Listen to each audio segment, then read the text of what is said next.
தேமுதிக நிறுவன தலைவரான விஜயகாந்தின் உடல்நிலைக்கு என்ன ஆனது, அவரின் மரணத்திற்கு உண்மையான காரணம் என்ன என்பது தொடர்பான விவரங்கள் தற்போது வெளியாகியுள்ளது. அதை பற்றி பார்க்கறதுக்கு முன்னாடி விஜயகாந்தோடைய ஆன்மா சாந்தியடையணும் அப்படின்னு நினைக்கிறவங்க இந்த வீடியோக்கு ஒரு லைக் கொடுங்க. தேமுதிக தலைவரான விஜயகாந்த் காலமானார். இதையடுத்து மியாட் மருத்துவமனையிலிருந்து அவரின் உடலானது வீட்டிற்கு கொண்டு செல்லப்பட்டது. மியாட் மருத்துவமனையில் தீவிர சிகிச்சை பிரிவில் அனுமதிக்கப்பட்ட அவர் சிகிச்சை பலனின்றி இன்று காலை உயிரிழந்தார். அவருக்கு இன்று அதிகாலை தீவிர சிகிச்சையும் வழங்கப்பட்டது. அதிகாலை அவரின் உடல்நிலை மிக மோசமடைந்து ஐசியூவில் அவருக்கு தீவிரமான சிகிச்சை அளிக்கப்பட்ட நிலையில் சிகிச்சை பலனின்றி அவர் மரணமடைந்தார். அவருக்கு அவ்வப்போது இப்படி உடல்நிலை மோசமானது வழக்கம். இதற்காக அவர் வெளிநாட்டில் சிகிச்சை பெற்று வந்ததும் வழக்கம். ஆனால் இந்த முறை அவரின் உடல்நிலை மிகவும் நலிவுற்றதாக கூறப்படுகிறது. இதன் காரணமாகவே தேமுதிக நிறுவனரும் நடிகருமான விஜயகாந்த் கடந்த சில வாரங்களுக்கு முன்பே மருத்துவமனையில் அனுமதிக்கப்பட்டு இருந்தார். அங்கே அவருக்கு தீவிரமான சிகிச்சை அளிக்கப்பட்டு வந்தது. அப்போதே அவரின் உடல்நிலை தீவிரமாக பாதிக்கப்பட்டு விட்டது எனவும், மோசமாகி கொண்டே செல்வதால் அங்கு ரசிகர்கள் தொண்டர்கள் அங்கே குவிந்து வருகிறார்கள் என்றும் செய்திகளும் வந்தன.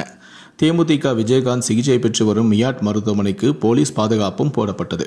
விஜயகாந்த் சிகிச்சை பெற்று வரும் மியாட் மருத்துவமனைக்கு சுமார் 10 போலீசார் பேரிகாருடன் பாதுகாப்புக்காக நின்றனர்.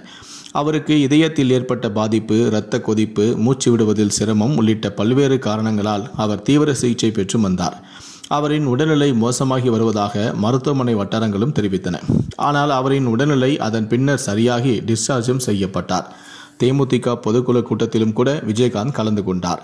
இந்நிலையில்தான் தற்போது அவரின் மரணத்திற்கு உண்மையான காரணம் என்ன என்பது தொடர்பான விவரங்கள் வெளியாகியுள்ளன.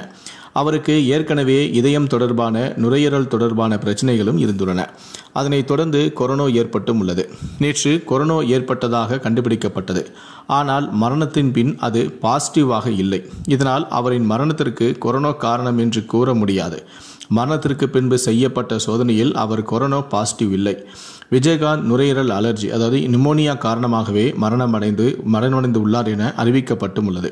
அதிகாலையில் நுரையீரல் அலர்ஜி தீவிரமடைந்து உள்ளது. இதன் காரணமாக மருத்துவமனையில் அனுமதிக்கப்பட்டு வெண்டிலேட்டர் ஆதரவுடன் சிகிச்சை பெற்றிருந்தார். அவருக்கு சுத்தமாக மூச்சுவிடும் திறமை இல்லாமல் போயுள்ளது. கொரோனா, நாள்பட்ட நுரையீரல் பாதிப்பு, நுரையீரல் அலர்ஜி, இந்த மூன்றும் சேர்ந்துதான் அவரின் உடல்நிலையை மோசமாக்கியுள்ளது. இந்நிலையில்தான் மரணத்திற்கு பின்பு கொரோனா பாசிட்டிவ் இல்லை என்பதால் விஜயகாந்த் நுரையீரல் அலர்ஜி, அதாவது நிமோனியா காரணமாகவே மரணமடைந்து உள்ளார் என அறிவிக்கப்பட்டும் உள்ளது. மருத்துவ பணியாளர்களின் கடின முயற்சி இருந்த போதிலும் அவர் இன்று காலை 28ஆம் தேதி காலமானார் என அறிவிக்கப்பட்டும் உள்ளது.